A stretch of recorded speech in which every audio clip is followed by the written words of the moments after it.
Well, no, it's not difficult. If you're down here and you're in fear and everything. So, when you're in fear, here's how it looks like, right? You now have been there.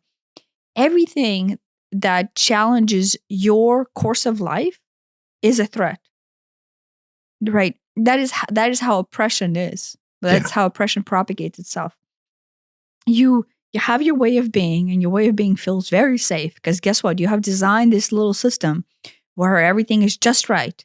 And the second something comes in and it like questions the system or like leaves this door open, you're like, wait, I didn't even know there was a door there, right? And to begin with, it feels very threatening, right? Yeah. From the personal interpretation standpoint. But I want to say from the larger, Kabalian, Illuminati, Draconian, Reptilian overview, that is how it works. The goal is to have you be so married in fear and so married in lesser than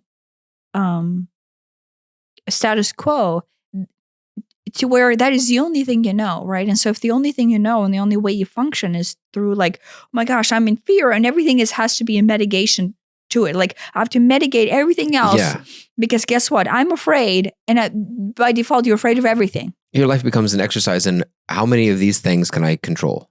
Whether it's, actively or passively, I've got to, make sure that there's an alarm on the house and I got to make sure that I have insurance for this and, make sure the smoke alarms work and you got to, and any of those things may not be a bad idea.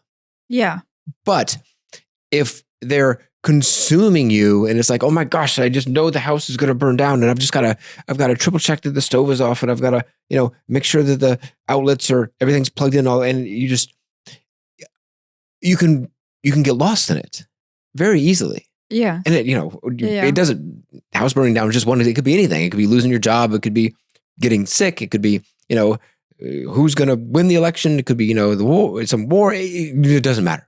Everything. Your car's going to break. You just know your car's going to break. We know a lot of people who like the question, it's like, hi, how are you doing? What's wrong?